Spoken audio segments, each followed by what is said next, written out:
My name is Michael Archbold. I am a real estate investor and broker. I am the treasurer on the board of directors for Paul's Place. Amy and Amy is one of my oldest friends. So when she had the vision to put together Paul's Place, I'm one of the first person, or I'm probably the first person that she called to try to get this off the ground. So yeah, she knew I had a background in accounting, and that's definitely a piece that you need, and I have some nonprofit experience, so that's what I brought to the table. Amy explained her vision to me. I knew some of her story, not all of it. So when we sat down and had our first conversation, she told me the whole story, and it was pretty powerful, you know. And you've heard it before, you know, that her father had been one of the first heart transplants in Fort Wayne. So he got his heart transplant, had moved to Texas, and while he was in Texas, he fell ill, and they were in need of temporary housing while he got his treatments done for the ailment that he had, and she was able to get that temporary housing and stay with him and care for him. And through that experience, you know, fast forward to, 2015, I think 2014, 2015 is when we first got together. That's when she, you know, explained to me the vision, and it made complete sense to me. I mean, you know, most people, when they think temporary housing for hospital patients, they think, you know, Ronald McDonald House, they think kids, you know, that type of thing, and very few people really immediately think that, well, geez, there are adults that need that kind of service as well. So those organizations are fewer and far between, and you know, we did the research, and there really wasn't that kind of service in our region. So we dug in and you know, started putting it together, doing the research for it. In terms of how the vision affected me, my family went through a situation where my nephew Jacob, when he was born, he had ingested meconium at birth, which affected his lungs, and he was at Lutheran Hospital, and shortly after his birth started having distress in his lungs, and I think they were at Lutheran for about a week, and then they ended up flying him down to Riley. And you know, when you find out that you're going to Riley, you know, the family is getting together, and we're like, oh my gosh, what are we going to do? You know, how do we find housing? You know, and what happened to us in our situation, fortunately for us, we had some friends here in Fort Wayne that owned a condominium down in Indianapolis, and when they heard about our story, they just basically came over and handed us the keys and said, here, you guys take it, you stay as long as you need to. There's no, you know, costs involved or anything like that. And that was just, you know, because of course my sister and her husband at the time were just, all their focus was on Jacob. And, you know, being able to not have to think about, oh my gosh, where are we going to get food? Where are we going to get, you know, where are we going to sleep at night? Was just a huge blessing. And, you know, our family was just incredibly grateful. So, you know, when Amy came to me with this vision, it struck a chord with me right away, because I'm like, yeah, I mean, this type of thing is needed more often than people realize and understand. So I'm mainly on the back end, so I don't get to meet them as often as Amy does, but I have been here. I've been out here, you know, even though I'm the treasurer and kind of handle the finance side, we're still a small knit group, so we're moving furniture and we're doing the things that we need to keep the operation going. So I've been out here when we've had patients, you know, in the rooms, and the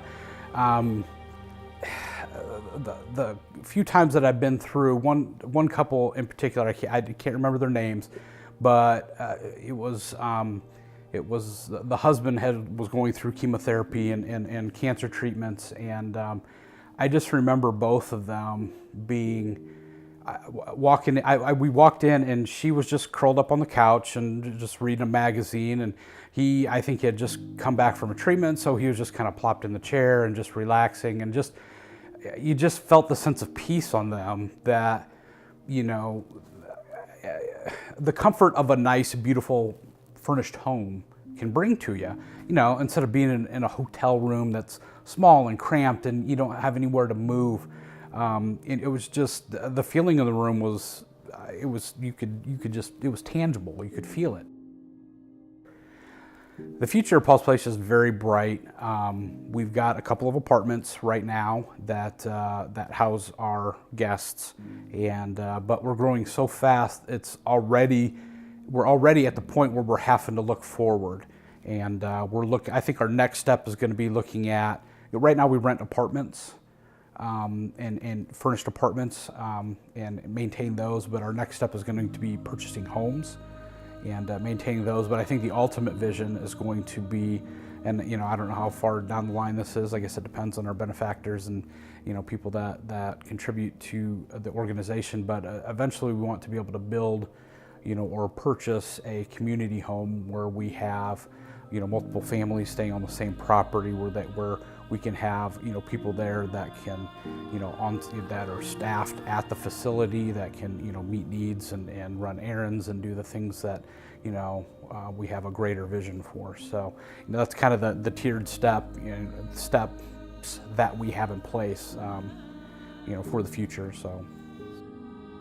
So yeah, the vision for these homes is that, our guests have, private quarters, but that there are communal living areas and a communal kitchen, where families can get together and share their experiences, talk to each other, support each other. We just think that's a critical part of what we want to, create for our families. It's great what we have right now, but I think that ultimate vision that Amy has is really going to be the payoff at the end of the road. I think the easiest way that you can contribute to the vision of Paul's Place, the easiest is just to hop on the website, go to paulsplace.org. There's a donate now button. We need those funds coming in regularly to be able to maintain these apartments and actually, again, grow the business to the point that we're expanding and, moving into these homes that we want to purchase and eventually, having, being able to construct that community property. But there are many other more tangible ways that you can help as well. Volunteers, we're always looking for new volunteers, whether it be, on the front line, going out to the apartments, helping, to change sheets and, change out towels and things like that, maintain the properties for us. We also need help in the back office, with secretarial type duties and things like that. Also looking for people with experience in grant writing, that type of thing. Maybe some student type involvement, apprenticeships, that type of thing. You'd be able to help us with. Other ways, our board of directors, we're always seeking new people for our board of directors. To help us, people that are connected in the community and can, bring in people with fresh perspectives and fresh ideas to help move us forward. And those are probably the most direct ways that you could help Paul's Place. Amy's out there in the community often. I mean, she goes to all kinds of networking events, and we try to get our face out there quite often. You'll see us out at Tin Cap games, and you'll see us out at Mad Ant games, and you'll see us at hockey games, and just trying to get the word out there. We have been involved in events at the mall, at Glenbrook Mall, that type of thing. So we're always trying to get out there and get the community awareness up. In terms of events and things that we sponsor, we have an annual gala, usually in September. Those have been very popular and have grown each year, and that's just a way for us to get everybody together, be able to, give an opportunity to donate, and actually hear from Amy, our CEO, hear her story firsthand, and also to hear from some of the people that have stayed with Paul's Place, our guests, and hear their stories. So those are ways that we have gone out into the community and spread the word about Paul's Place. Please be sure to visit us at our website at paulsplace.org. Again, you can donate directly from there, find out more about our organization. You can connect with us on Facebook and get involved.